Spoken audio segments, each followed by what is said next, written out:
Welcome to this deep dive, where we unpack some of the most intriguing questions you all raised during our recent live Q&A.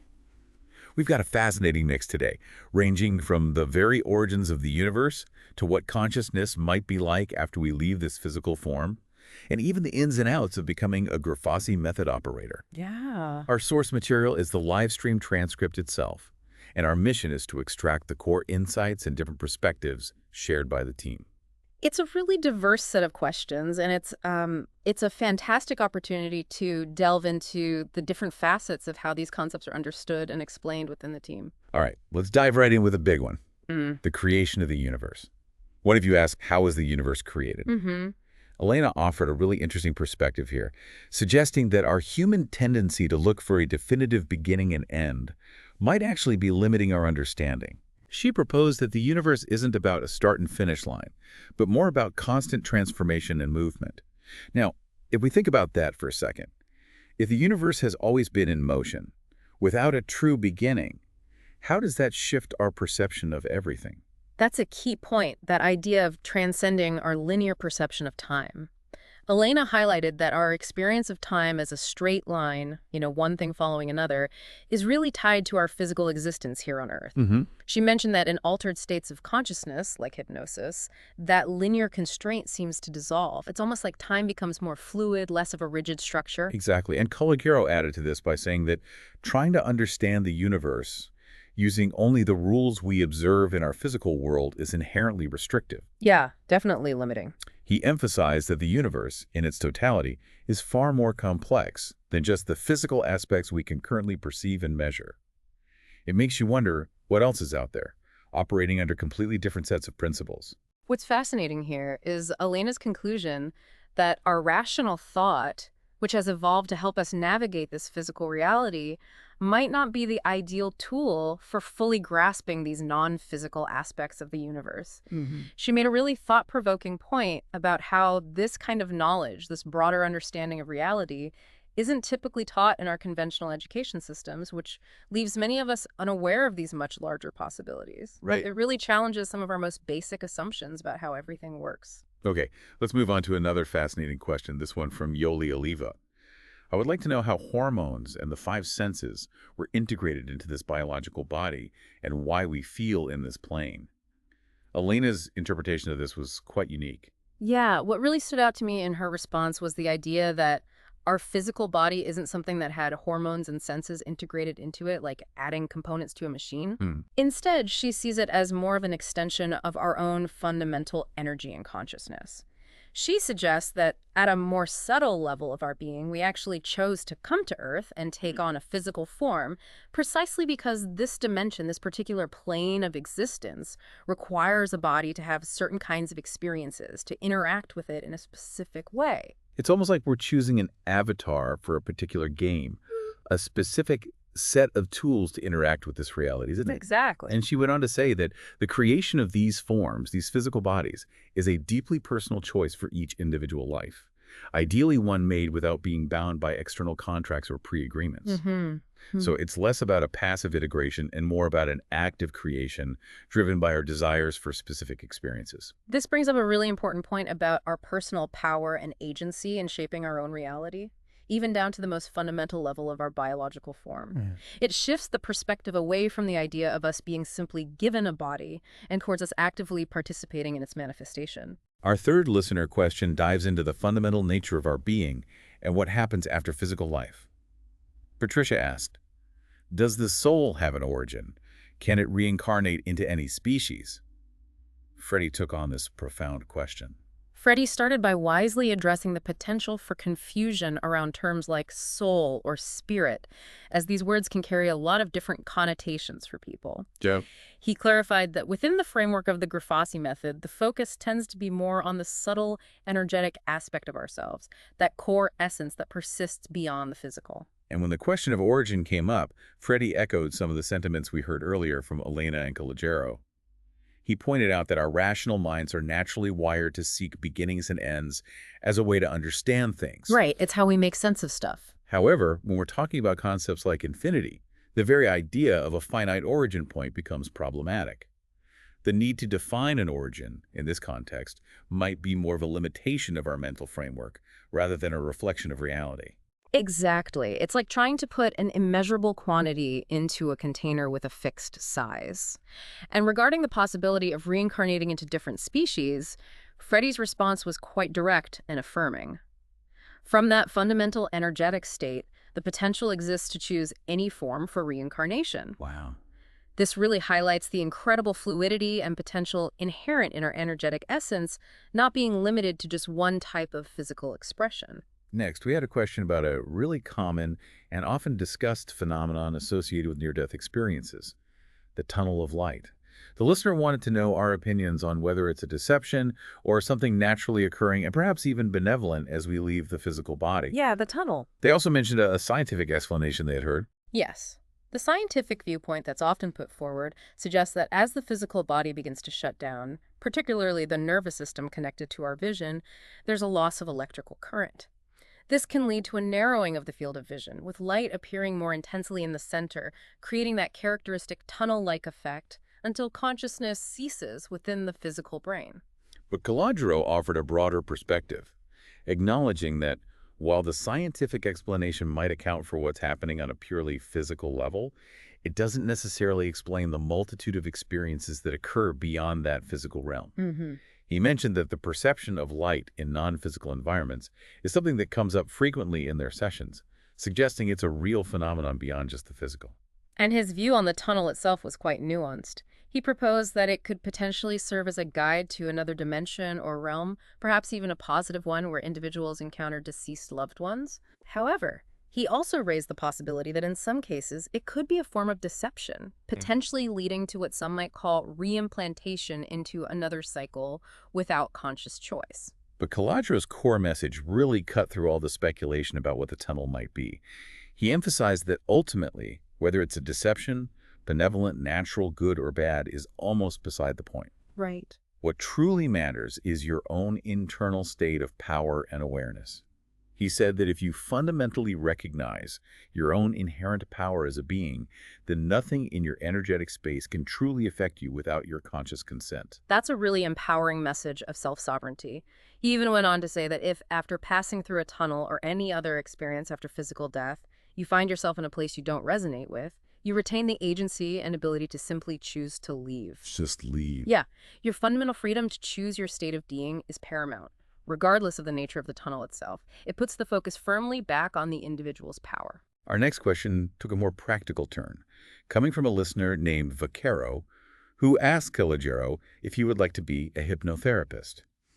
Calogero had a very specific clarification he wanted to make. Yes, he was very clear in stating that within the framework of the Grifasi method, the preferred terminology is hypno-operator or operator of hypnosis rather than therapist. Right, not therapist. This is a deliberate choice because the term therapy is often strongly associated with the medical field and the idea of treating illness or dysfunction.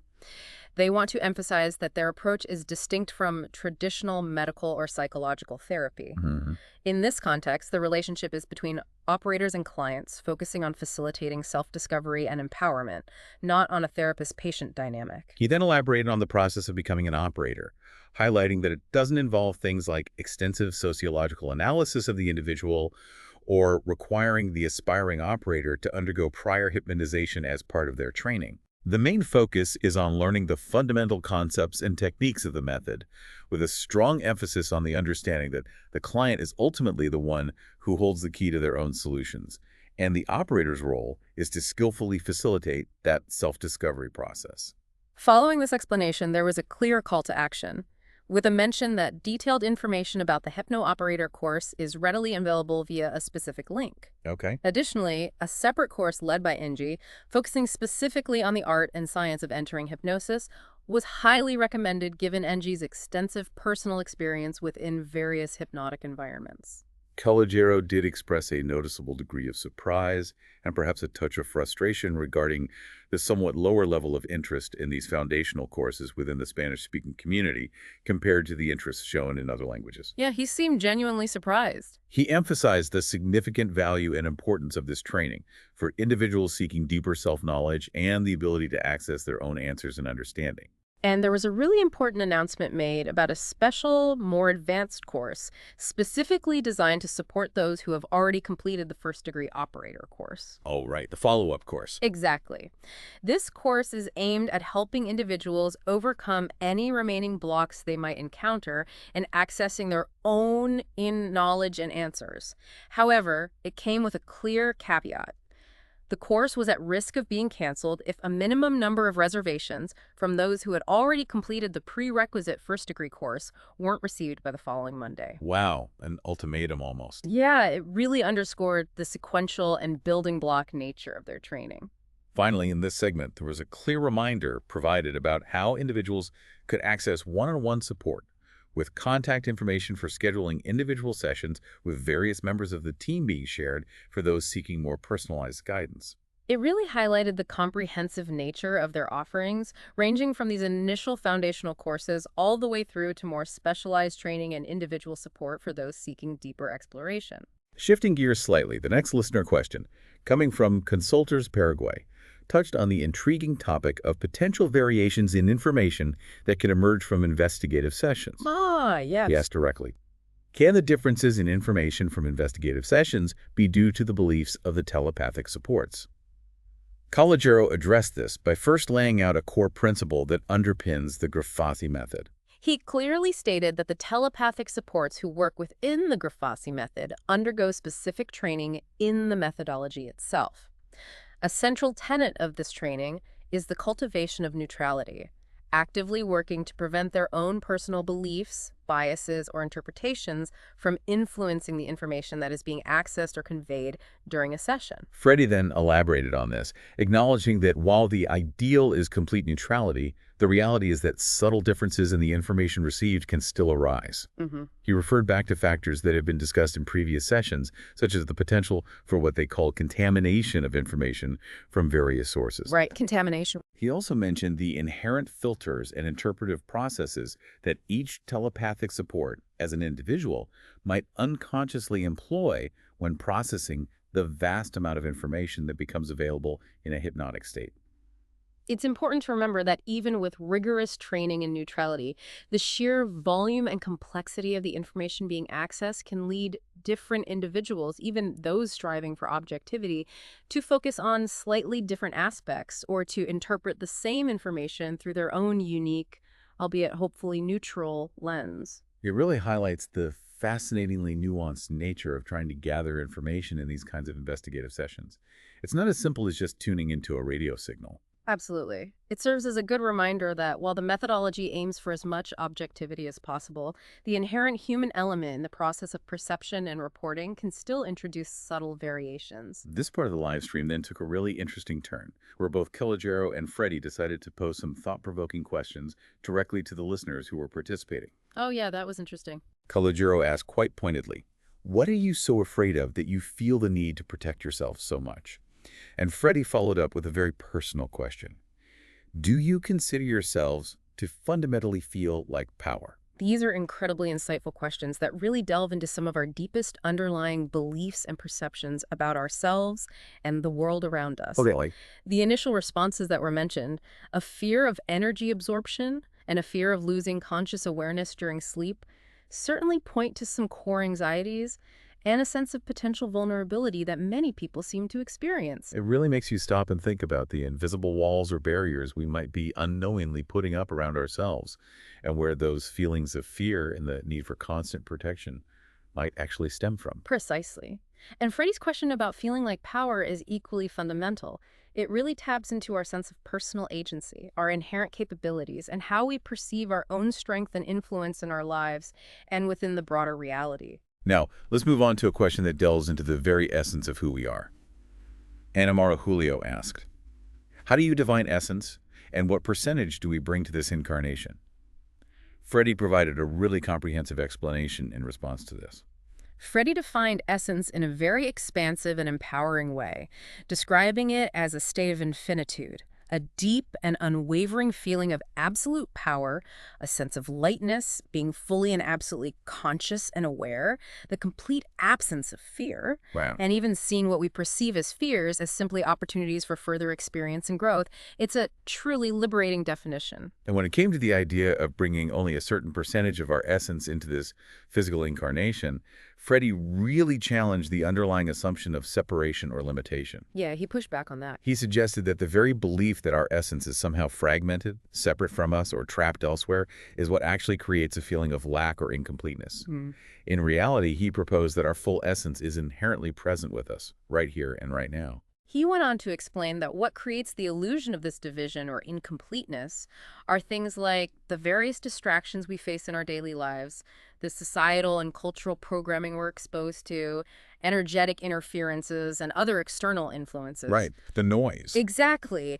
It's not that our core essence is diminished, but rather that these other factors can obscure our awareness of its fullness. It's about recognizing the inherent completeness that already exists within us, rather than trying to attain something we supposedly lack. Our next question explores the impact of seemingly casual phrases that many of us use almost automatically. The listener asked, what happens when we say phrases like, God bless you out of habit or social obligation? Freddy and Calogero both offered their perspectives on this. Freddy explained that these kinds of phrases often become deeply ingrained automatic responses, a form of unconscious programming that has been reinforced over decades of repetition within our social and cultural environments. Just happened. Yeah. While some individuals may say them with conscious intention and belief, many others use them quite mechanically, almost as a verbal tick or a standard social reflex. On a personal level, Freddy shared that when someone directs a phrase like God bless you towards him, he consciously chooses to interpret it as his own self-blessing, a recognition of his own inherent power and connection. Interesting take. He emphasized that the underlying intention and the strength of belief behind the phrase are far more significant than the specific words themselves. Calogero offered a slightly different angle, pointing out a potential disconnect he sometimes observes. He mentioned instances where someone who has seemingly gained a deep understanding of their own power and overcome negative influences during a session might then reflexively end the interaction by saying, God bless you. The havoc kicks back in. Right. This suggests that the understanding might not yet be fully integrated into their everyday consciousness, and that the phrase remains more of a habitual response than a truly conscious expression. And Freddy also touched on the social dynamics involved, noting that while some clients might feel a sense of discomfort or even offense when family members use such phrases due to differing belief systems. Yeah, that can be awkward. It's important to try to perceive the underlying affection and good intentions that often accompany these habitual expressions rather than immediately reacting negatively. It's about navigating different belief systems with a degree of understanding and compassion. Ultimately, it seems that the impact of these seemingly simple phrases is highly dependent on the individual saying them, their level of conscious intention, their underlying beliefs, and how the person receiving the phrase chooses to interpret it. It's a reminder that even our casual language can carry subtle layers of meaning and unconscious programming. The next listener question shifted our focus to the dynamics of the sessions themselves. What is the difference between a session guided by a man and one guided by a woman? Calogero's response was quite direct and to the point. He stated very clearly that while there are, of course, physical differences between men and women, from an energetic standpoint, there is no inherent difference in their fundamental capacity or ability to effectively conduct a session. Okay, energetically no difference. Exactly. He suggested that any perceived differences might be more a result of societal conditioning and expectations rather than any intrinsic energetic distinction between genders in this context. The core principle he emphasized is that all operators should strive to approach each session with the same level of neutrality and skill, regardless of their own gender. We then received a question seeking clarification on the format of the courses that were mentioned earlier, specifically whether they were delivered as recorded classes and accessible online. Yes, it was confirmed that the first-degree foundational courses for both aspiring Hypno operators and support operators are indeed comprised of recorded video modules that students can access online. Good to know. This format allows individuals to learn at their own pace and to revisit the material as needed for better comprehension. It's also important to reiterate that completion of this first-degree course is a prerequisite for being able to participate in any further activities, including the special course that Calogero discussed regarding overcoming blocks in self-answering. Right, got to do level 1 first. Yep. The conversation then turned to a topic that many find both intriguing and sometimes concerning, the concept of interference. Claudia asked a two-part question. Can interference persist through many lifetimes? How long do the interferences live? Elena provided some insights into this complex area. Elena affirmed that interference can indeed have a long lifespan and potentially persist across multiple incarnations or experiences. Yeah. It can even originate from what we might consider the very first experience of an individual. However, she emphasized that there isn't a single, simple answer to the question of longevity, as it varies significantly depending on the specific nature and type of interference. And when it comes to the lifespan of interferences, Elena explained that because they are fundamentally energetic in nature, some can be essentially timeless, existing outside of our linear perception of time or even eternally. Wow, timeless. Others might undergo transformations or changes in their energetic state over time. She also highlighted the incredible diversity of interfering beings that exist, with different origins, energetic signatures, and even what they referred to as DNA. Some might be incarnated in physical bodies, others are purely energetic. Some actively engage in interference, while others might simply be observing without direct interaction. The duration of their influence, therefore, is contingent on the specific type of being and its energetic nature. It really paints a picture of a very intricate and diverse energetic landscape that exists beyond our immediate physical perception. Our penultimate listener question, from Gaviota, addressed a really crucial aspect of what happens when we transition out of physical life. Upon dying, must one be conscious and have enough energy to leave the earth if they don't want to return? Calogero offered some important clarity on this. Calogero defined consciousness in this specific context as having the ability to understand what is happening both in the external environment and within your own internal state. Okay. This level of understanding allows for conscious interaction, the ability to co-create your experience, and the capacity to make informed decisions, such as those related to contracts or potential interference. And in terms of making choices after physical death, specifically the choice of where to go, Calogero suggested that a higher frequency of personal energy and a greater degree of consciousness empower an individual to make those choices more effectively. Right, more power, more choice. If one perceives Earth as a system operating at a relatively lower energetic frequency, then cultivating sufficient personal consciousness becomes key to having the awareness and ability to choose to move towards other places or realms after discarnation. In essence, he emphasized that consciousness provides the freedom of choice regarding our destination after we leave the physical body. It really underscores the importance of cultivating self-awareness and raising our energetic frequency even while we are still in our physical form, as these factors can have significant implications for our experiences beyond physical life. We then had a brief acknowledgement of a comment from Sonia Gabriela Villarreal, who mentioned feeling blocks rather than repressed. However, without a specific question or more context provided alongside the comment, it was difficult to offer a more comprehensive response at that moment. It's a good reminder that sometimes a more complete picture or a specific question is needed to be able to provide a truly helpful answer. Finally, we addressed another aspect related to the afterlife in a question that asked, upon dying, are we always sent to another place other than Earth if we don't want to return? If one dies awake, with consciousness, does that change things?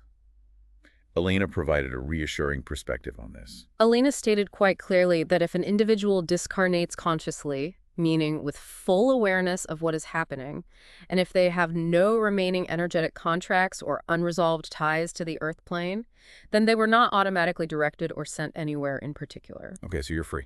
Exactly. Instead, they retain their inherent freedom to choose what they want to do, whether that's to incarnate again on Earth for another specific experience, or to move on to explore other realms or dimensions within the vastness of the universe. She further clarified that while some individuals can unfortunately be forced into a cycle of repeated reincarnation due to energetic interference or unresolved obligations, with conscious discarnation and a state of freedom from such attachments, the ultimate choice of destination truly belongs to the individual. It really reinforces this recurring theme of personal agency and the power of conscious awareness, even in the context of the transition after physical life. And in bringing this deep dive to a close, it was acknowledged that due to time limitations and the sheer volume of questions received, it wasn't possible to address every single inquiry. Yeah, there were a lot. It was also emphasized that the answers that were provided were intended for the collective benefit of all listeners and should be considered as broadly applicable insights rather than solely as individual responses to the specific questioners. Absolutely. It's about sharing information that can resonate and provide value on a wider level for everyone listening. And that brings us to the end of this particular deep dive into your insightful questions. We sincerely hope that this exploration has provided some valuable clarity and perhaps sparked some new avenues of thought for you regarding these profound topics. Just a quick reminder to everyone that if you have any further interest in exploring individual sessions with any of the team members, or if you have more detailed questions about the operator courses we discussed, all the necessary contact information can be found on our various channels and platforms. Right.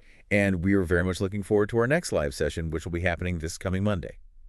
Until we connect again, we wish you all a weekend filled with insightful reflection and a growing sense of your own inner power.